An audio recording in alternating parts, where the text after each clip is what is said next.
자, 안녕하십니까? 저는 그 마스터 전산 회계학원에서 강사를 하고 있는 김민구 강사라고 합니다. 자, 제가 지금 녹화하고 있는 것은요, 우리 이제 회계 2급을 배우시지 않고 회계 1급으로 넘어오신 분들을 위한 가이드라고 생각하시면 됩니다. 일단 여러분들이 회계 2급에서 배우시지 않은 거, 회계 2급을 배우시지 않고 회계 1급으로 넘어오시면 일단 이러한 용어들을 모르시면 여러분들이 그 수업하시는데 지장이 있으시기 때문에 꼭 여러분들이 기본적으로 알고 계셔야 될 용어 이런 것들을 설명을 할 테니까 꼭 이 영상을 시청해 주시고 반드시 이 용어를 꼭 기억하시려고 노력을 해주셔야 됩니다. 자, 한번 해보겠습니다. 자, 일단 회계의 목적입니다. 자, 우리가 회계라는 건 우리가 이제 그 기업이 삼성전자가 본인들이 저희 회사는 얼마를 벌어요, 저희 회사는 빚이 얼마나 있어요, 이런 그들에 대해서 정보를 제공을 하는 게 회계입니다. 네, 우리가 그 회계의 목적은 여기 유용한 정보를 제공하는 게 회계의 목적입니다, 여러분들. 그럼 우리가 유용한 정보를 제공을 한다라는 게 우리가 여러분들이 꼭 신경 쓰실 그 문구는 아니에요. 그래서 일단 우리가 삼성전자를 예를 들면 삼성전자가 그 삼성전자에 대한 정보를 제공하는데 당연히 유용한 정보를 제공해야지 유용하지 않은 정보를 제공하면 안 되겠죠. 자, 여기서 그래서 외우실 필요는 없고요. 그럼 우리가 이제 알고 계셔야 될 게 우리가 이제 회계의 분류가 이렇게 재무회계, 관리회계, 세무회계가 있는데 여러분들이 여기서 챙기실 건 요 재무회계에 대한 거예요. 그럼 뭐냐면 우리가 그러면 유용한 정보를 누구한테 제공을 하냐면 제공의 대상이 있어야 되겠죠. 그 제공의 대상이 여기 회사 외부인이죠. 회사 외부인. 우리가 회사 외부인 같은 경우에는 되게 다양한 사람들이 있을 거예요. 그래서 여기 우리가 투자자라는 건 우리 삼성전자의 주식을 샀어요. 그럼 삼성전자의 주식을 사면 그 사람 우리가 주주라고 하고요. 그리고 우리가 은행 같은 경우에는 뭐라고 하냐면 회사한테 돈을 일반적으로 은행이 빌려주죠. 그럼 은행은 우리가 채권자라고 표현합니다. 그리고 요 채권자하고 주주 같은 경우에는 우리가 묶어서 이 사람들을 투자자라고 하죠. 은행은 이자를 먹기 위해서 투자를 한 거고 주주는 주가가 오르거나 배당을 받기 위해서 투자를 한 겁니다. 자, 그리고 우리 뭐 취업준비생 분들 같은 경우에도 삼성전자가 우리 회사 1류 기업이고 또 취업을 할 때 또 돈도 많이 주잖아요. 상여금이나 이런 거라든지 돈을 많이 주기 때문에 삼성전자에 대한 정보에 관심도 있을 거고 아니면 교수님이 숙제로 내셔가지고 삼성전자에 대한 정보를 PPT 발표해봐라 라고 하면 그때도 우리가 삼성전자에 대한 정보가 필요할 거고요. 그 다음에 기자 같은 경우에도 우리가 기사를 써야 되는데 뭐 삼성전자가 어디에 얼마 투자했다, 뭐 삼성전자가 이번에 뭐 애플의 스마트폰 점유율을 뭐 제쳤다 이런 것들 있잖아요. 기사를 써서 이제 정보를 제공하는 거죠. 자, 그러면 우리가 삼성전자 바깥에서 삼성전자에 대한 정보를 이용하는 사람들은 되게 다양한 종류의 집단들이 있어요. 하지만 우리가 삼성전자 입장에서는 그들 외부인 각각에게 삼성전자에 대한 정보를 제공하는 건 시간과 비용이 너무 많이 소비가 됩니다. 그래서 어떻게 우리가 한정을 하냐면 삼성전자 우리 회사에 24시간 내내 계속 지속적인 관심이 있는 사람들한테 정보를 제공하겠다라고 한정을 해요.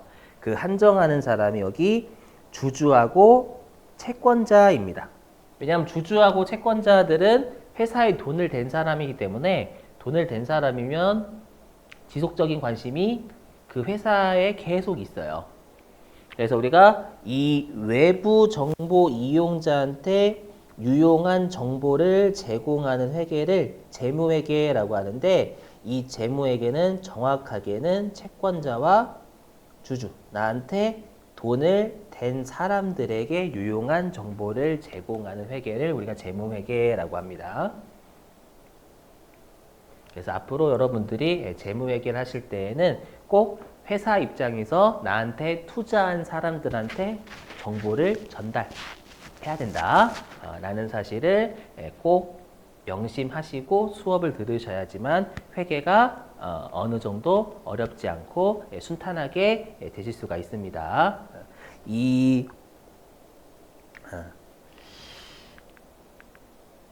자, 그리고 이제 기업의 분류입니다. 여기서 여러분들이 챙기실 건 회계 1급에서는 법인 기업을 배워요. 그럼 우리가 법인 기업은 삼성전자 얘기합니다. 우리의 삼성전자의 주인은 누구냐면 주주들입니다. 주주들. 주주들이 삼성전자를 가지고 있죠. 그 회사의 지분율이라고 해가지고 지분율만큼 삼성전자를 가지고 있어요. 근데 우리가 회사를 경영할 능력이 안 되죠. 안 되니까 대표이사 이재용 회장이 되겠죠. 경영을 해당 대표이사한테 맡긴 겁니다. 우리 회사에 투자를 할 거니까 요거를 잘 우리가 벌어가지고 이익을 분배해주거나 주가 좀 올려주세요라고 하는 거예요. 여기에 이제 법인 기업입니다. 법인 기업. 이 정도는 어렵지 않으실 거고요. 자, 그 다음에 또 여러분들이 챙기실 게 여기에서 요 상기업하고요 제조기업 이 두 개를 좀 챙겨주셔야 되고 여기에서 제가 꼭 외워달라라는 용어는 외우고 오셔야 회계 1급 수업을 청취하시는데 지장이 없으실 겁니다. 도움이 되실 것 같습니다. 자, 일단 우리가 여기 이마트인데요. 여러분들 이마트 같은 경우에는 판매할 목적으로 무언가를 사오죠. 뭐 예를 들면 컴퓨터를 사올 수도 있고 식료품을 사올 수도 있고요. 아니면은 뭐 의자를 사올 수도 있고요. 여러 가지를 사올 수 있죠. 그래서 여러분들이 꼭 기억하실 이름이 있는데 그 이름이 판매 목적으로 외부에서 사오는 물건을 상품이라는 이름을 쓴다라는 건 꼭 기억하셔야 될 용어입니다. 그래서 판매 목적으로 외부에서 사오는 물건을 우리가 상품이다라고 불러요. 자, 그리고 우리가 이마트 같은 경우에는 사오는 물건의 형태나 파는 물건의 형태가 같죠. 그래서 우리가 상품을 사서 상품을 판다라고 표현을 합니다. 자, 근데 우리 삼성전자 같은 경우에는 핸드폰이나 컴퓨터를 만들어서 팔죠. 그 만들어서 파는 업종을 우리가 제조업이라고 해요. 제조업이란 용어는 어렵지 않으실 겁니다. 여기에서 기억하실 게 뭐냐면 우리가 현대차를 예를 들어 볼게요. 자, 현대차 같은 경우에는 자동차를 만들기 위해서는 외부에서 뭐를 사와야 되냐면 뭐 굴이라든지 알루미늄이라든지 나사라든지 이런 것들 여러 가지 재료들을 사와야 되겠죠. 그래서 우리가 이 제조업 있죠. 제조업 입장에서요. 외부에서 사오는 재료를 원재료라고 해요. 꼭 기억하실 문장이고 기억하실 용어고요. 그리고 판매할 목적인데 사온 게 아니라 만든 물건 있죠. 만든 물건이다라는 건 공장에서 완성시킨 거 있죠. 이 완성된 물건을 우리가 뭐라고 하냐면 제품이라고 표현합니다. 그래서 요 제조기업에서 여러분이 꼭 챙기실 게 우리가 현대 기아차 같은 경우에는 자동차가 완성된 물건인데 판매하기 위해서 만들잖아요. 그 만든 완성된 물건을 제품이다라고 부르고요.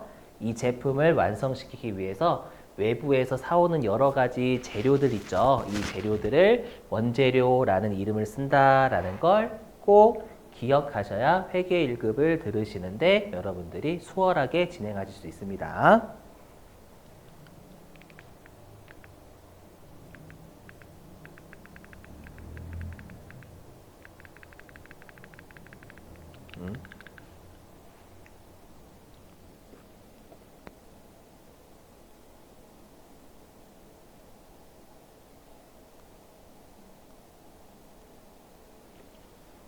자, 그러면 우리가 여기서 페이지는 보지 마세요. 페이지는 보지 마시고 우리가 그러면 유용한 정보를 제공을 하는 수단이 있어야죠. 이메일로 제공하는 게 아니라 우리가 유용한 정보를 제공하기 위해서 삼성전자가 어떠한 보고서로 제공을 하는데 그 여러 가지 보고서를 재무제표다라고 합니다. 재무제표요. 그럼 여러 가지 표들 중에 가장 중요한 우리가 보고서가 두 개가 있습니다. 그 두 개를 알고 계셔야 되는데 우리가 첫 번째가 재무상태표라는 재무제표 중에 하나입니다. 이 재무상태표는 뭐를 나타내는 거냐면 지금은 얼마 가지고 있는지 나타내주는 보고서가 재무상태표라고 생각을 하시면 되겠습니다. 자, 그러면 이 재무상태표를 구성하는 우리가 큰 요소들이 큰 카테고리가 세 가지가 있어요. 꼭 알고 계셔야 회계 1급 하시는 데 도움이 됩니다. 자, 첫 번째 자산입니다. 자산은 지금은 내 거다라고 생각해 주세요. 내 거. 내가 가지고 있는 걸 회계에서 자산이다라고 합니다. 자, 그 다음에 우리가 기업이 갚아야 될 빚 있죠. 그 빚을 우리가 부채라고 부릅니다. 자, 그 다음에 그 회사가 가지고 있는 진짜 내 거 있죠. 진짜 내 거를 우리가 자산이다, 자본이다라고 합니다. 이 용어는 꼭 외워주셔야 됩니다. 자, 그러면 얘네들이 어떠한 상관관계가 있는지 좀 볼까요? 자, 여기에서 자, 만약에 제가 집을 샀대요. 집. 그럼 집은 나의 자산이 되겠죠. 그래서 집이 얼마 주고 집을 샀냐면 20억 주고 집을 산 거예요. 근데 이 20억짜리 집을 어떻게 샀냐면 15억은 빚, 부채가 있겠죠. 부채를 져서 샀고요. 그 다음에 5억은 진짜 제 돈으로 산 겁니다. 그러니까 꼭 집이 진짜 내 게 아닐 수도 있는 거죠. 진짜 내 돈으로 산 게 아닐 수도 있단 말이에요. 네, 그죠? 자, 그 다음에 계산기. 자, 만약에 계산기가 10,000원짜리예요. 10,000원짜리인데 제가 계산기가 얼마인 줄 알고 돈을 들고 갔냐면 7,000원인 줄 알고 7,000원의 돈만 들고 간 거예요. 진짜 제 돈으로. 근데 계산기가 10,000원짜리래요. 그럼 나머지 3,000원은 네, 친구한테 빌리거나 아니면은 외상으로 해야 되겠죠. 그럼 이건 빚진 거잖아요. 그래서 빚이 3,000원 있다라는 거예요. 그럼 여러분들이 여기에서 알고 계셔야 될 게 공식 재무상태표의 등식입니다. 자, 재무상태표 등식은 어떻게 되냐면 자, 자산을 가지기 위해서 부채, 빚을 지거나 진짜 내 돈으로 사는 거죠. 그래서 반드시 외우셔야 될 공식이 여기 자산은 부채 더하기 자본이라는 공식입니다. 이 용어를 꼭, 이 등식을 꼭 외우고 오셔야 회계 1급 수업 들으시는데 도움이 되십니다.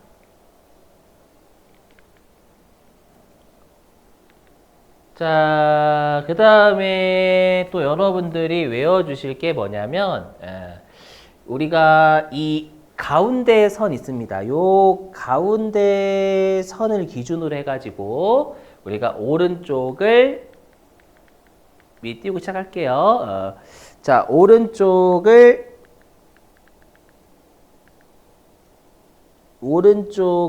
대변이라고 하고요. 왼쪽을 차변이라고 합니다. 그래서 왼쪽을 차변, 오른쪽을 대변이라고 부른다라는 걸 외워주시고, 그럼 우리가 이 재무상태표를 구성하는 카테고리가 자산, 부채, 자본 얘네들이 어디에 있는지는 요거는 우리가 정해져 있으니까 꼭 외워주세요. 자, 자산은 어디에 있냐면 무조건 왼쪽에 있습니다.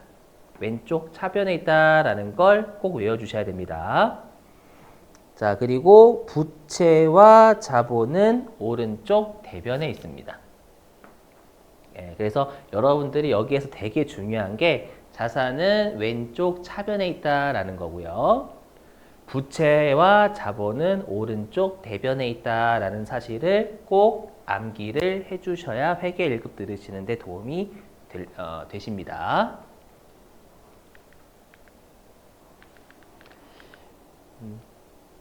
자, 그리고 이제 우리가 회계에서 그 어떤 시점, 날짜를 주는데 그 날짜에 대한 용어를, 지금 하는 용어를 꼭 외우셔야 도움이 되십니다. 자, 정리해보면, 자, 우리가 2023년도를 올해라고 하죠. 일상생활에서는요. 근데 회계에서는 2023년도 올해를 당기라고 합니다. 그래서 현재, 당기는 올해다라고 생각하시면 되고요. 자, 그리고 1월 1일 시점을 그 기의 처음이다라고 해서 1월 1일을 기초라고 합니다. 자, 그리고 그래서 1월 1일 기초. 자, 그 다음에 12월 31일은 그 기의 마지막 날이기 때문에 기말이라고 합니다. 네, 여러분들이 이제 회계 1급을 회계 1급에서 여러분들이 도움이 되시려면 요 기말에 같은 말이 있는데 요 기말을 결산일이라고 합니다. 그래서 여러분 여기 챙기실 건 기말하고 우리가 결산, 회사가 이제 12월 31일 날 장부를 여러 가지 우리 주주하고 채권자와 같은 외부 정보 이용자들한테 도움을 주기 위해서 정확한 정보로 마감을 하는 날을 우리가 결산일이라고 합니다. 그래서 혹시라도 결산이라는 용어가 나오면 그건 12월 31일이다 라고 여러분들이 외우고 오셔야 도움이 되십니다. 자, 그리고 이제 2022년도를 우리가 일상생활에선 작년도라고 합니다. 하지만 회계에서는 작년도를 앞전자를 따서 전기라고 합니다. 꼭 외워주셔야 될 거고요. 직전. 자, 그리고 2024년도, 우리가 내년도죠. 일상생활에서 내년이라고 하는 걸 우리가 회계에서는 차기라고 합니다. 그러니까 우리가 차기 대선 후보는 이 말이 올해 대통령을 이을 차자 써가지고요. 올해를 이을기라고 해서 차기라고 합니다. 그래서 이 지금 하는 회계연도 용어는 꼭 외우고 오셔야 회계 1급 수업 들으시는데 도움이 되실 것 같습니다. 자, 이제는 손익계산서입니다. 자, 이것도 우리가 재무제표 중에 하나인데 이 손익계산서를 구성하는 카테고리가 두 가지가 있어요. 이 손익계산서는 얼마 버는지에 대한 정보를 나타내는 보고서다라고 생각하시면 됩니다. 여기 보시면 우리가 손익계산서를 구성하는 카테고리는 수익, 벌어들인 거고요. 그 다음에 비용, 쓴 게 있습니다. 이렇게 지금 알고 계시고, 자, 그러면 우리가 재무상태표에서 보셨던 것과 같이 수익하고 비용도 어떠한 관련성이 있어요. 자, 어떠한 연관성이 있는지 볼게요. 자, 내가 얼마를 벌었냐면 1,000원을 벌었어요. 근데 600원의 비용을 쓴 거예요. 600원의 비용을 쓰면 결론적으로 우리가 이렇게 수익에서 비용을 뺐더니 플러스가 나왔습니다. 플러스가 나오면 그때는 이익이 400원이다 라고 부릅니다. 자, 반대로 우리가 600원을 벌었어요. 근데 600원을 벌기 위해서 얼마를 썼냐면 1,000원을 썼습니다. 우리가 비용은 썼다라고 하지, 얼마를 썼다라고 하지 마이너스 얼마 썼다라고 표현하지 않기 때문에 비용이 숫자가 플러스인 겁니다. 자, 이렇게 하면 우리가 그러면 600원에서 1,000원 뺐더니 이번 적자가 났죠. 이 적자 본 걸 우리가 손실이라고 합니다. 회계에서는 손실이라고 합니다. 손실. 네. 자, 그럼 우리가 외워주실 이 손익계산서 등식은 우리가 수익에서 비용을 빼면 이익이다 라고 합니다. 그래서 우리가 손익계산서에서요, 여기에 손자라는 용어는 손실할 때 손자고요. 익자는 이익할 때 익자를 씁니다. 자, 하지만 우리가 이 손익계산서를 구성하는 카테고리는 수익하고 비용이지 이익 또는 손실이 아닙니다. 자, 왜 그러냐면 우리가 이익하고 손실은 수익에서 비용을 뺀 결과물이에요. 수익하고 비용은 독립적으로 존재하는 개념이지만 이익하고 손실은 독립적으로 존재하는 개념이 아닙니다. 네, 그래서 우리가 손익계산서의 카테고리는 수익, 비용이라고 하지 우리가 손실 또는 이익이다라고 하지 않습니다. 꼭 기억하셔야 됩니다. 수익 빼기 비용은 이익 기억하시고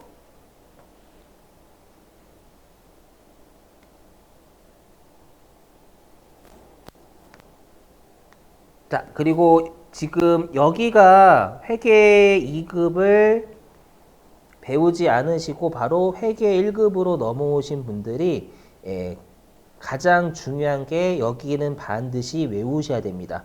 우리 회계를 잘 하시려면 반드시 위치, 차변인지 대변인지를 꼭 외워주셔야 됩니다. 자, 요거에 대해서 한번 해볼게요. 자, 보시면 이거를 꼭 외워주시면 됩니다. 일단 요거요. 반드시 외워주십니다. 이거. 그래서 우리가 자산하고 비용은 반드시 차변에 있습니다.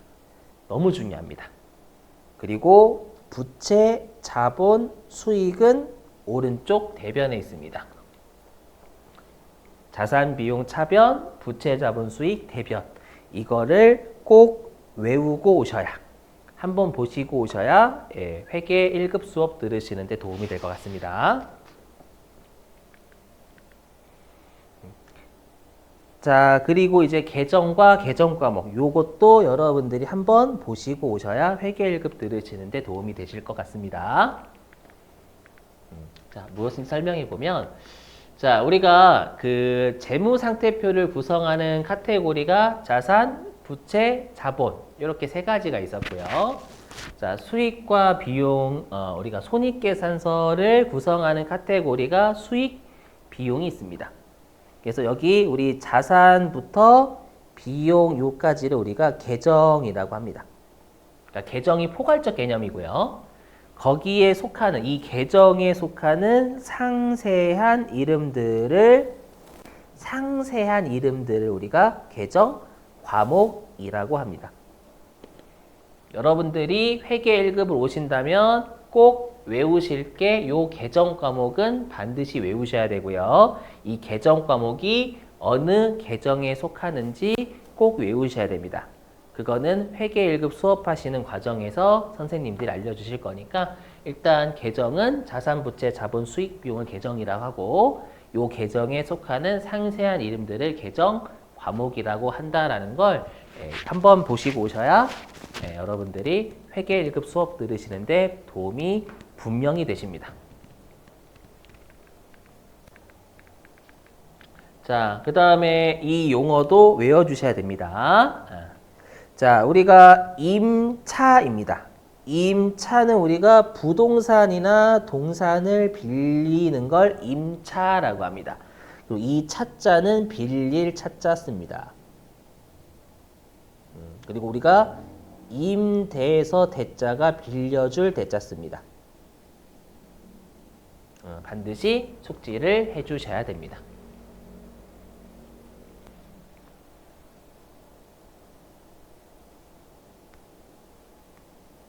자, 그리고 또 여러분들 회계 1급을 처음 들으시는 분들 회계 2급을 배우지 않으시고 회계 1급을 처음 들으시는 분들이 또 중요한 게 어음입니다. 자, 어음이 뭔지 설명 좀 해보겠습니다. 자, 우리가 어음 같은 경우에는 우리가 일반적으로 친구야 나 언제까지 갚을게 라고 말로만 하는 걸 그건 말로만 하는 거니까 실제로 언제까지 주겠다라는 게 문서에 기록이 안 남죠. 안 남으니까 언제까지 내가 돈을 줄게 라고 문서에 적어주는 겁니다. 그래야 이제 자료가 남잖아요. 그래서 우리가 어음이다 라는 건 어떤 금액을 어떠한 날짜에 주기로 약속을 하는 증을 써주는 거예요. 그래서 어음은 일단 여러분들이 꼭 알고 오셔야 도움이 되십니다. 자, 이 어음 가지고 사례를 좀 들어보겠습니다. 보시면 일단 어음을 보실 때 거래처가 두 개가 나옵니다. 첫 번째, 자 여기 드림전자는 어음을 발행한 사람입니다. 어음을 준 사람이 되는 거고요. 그 다음에 또 어떤 거래처가 있냐면 여기 서대문전자 귀하입니다. 귀하는 받은 사람입니다. 받은 사람이고,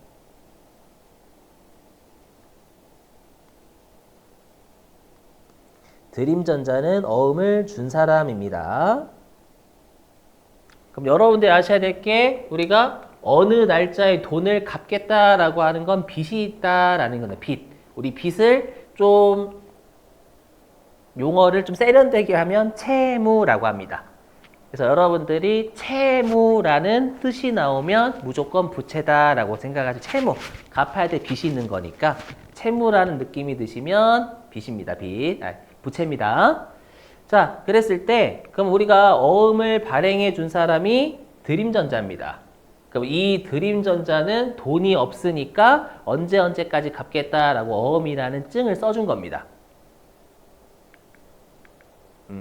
그래서 이 발행일이 어음을 준 날이고요. 이 어음을 준 날이 내가 외상을 한 날짜입니다. 외상을 했다. 내가 어음을 발행해 줬다라는 건 이때 돈이 없어가지고요. 내가 빚을 진 거예요. 그죠? 빚을 졌고, 자, 그래서 이렇게 어음을 발행하는 사람은 꼭 외우셔야 됩니다. 어음을 발행하면 돈 없으니까 어음 주기 때문에 요거는 갚아야 될 빚이 있는 사람 채무자가 됩니다. 그리고 우리 언제까지 갚겠다라고 했으니까 그러면 언제 딱 그 날짜가 도래하면 돈이 나가요. 갚아야 됩니다. 그 날짜를 우리가 어음의 만기일이라고 합니다. 만기일. 뭐 이거는 여러분들이 그냥 만기일 있나 보다 생각해 주시면 되고요. 그럼 반대로 어음을 받은 사람은 서대문전자입니다. 그럼 서대문전자는 상대방한테 어음을 팔면 외상으로 물건을 팔았는데 상대방이 어음을 주는 거예요. 어음을 준다라는 건 내가 돈을 못 받았으니까 야 상대방한테 어음이라도 줘라고 해서 어음을 받은 겁니다. 그럼 이 서대문전자가 외상으로 팔았으니까 채권자가 되는 겁니다. 받을 게 있는 거니까. 그래서 서대문전자는 어음을 수령하는 채권자가 됩니다. 그래서 어음을 수령하는 사람은 채권자가 되는데 이 채권자 입장에서는 자산이 됩니다. 왜냐하면 채권 받을 게 있다라는 건 나한테 그만큼 권리가 있다라는 거예요. 받을 게 있다는 권리. 이 권리의 권자가 이 채권의 권자가 권리의 권자입니다. 그래서 권리는 여러분들이 앞으로 개정 과목을 외우실 때 권리라는 느낌이 드시면 걔네들은 전부 다 자산에 속하는 개정 과목이다라는 걸 꼭 외우고 오시면 회계 1급 들으시는데 도움이 되실 겁니다.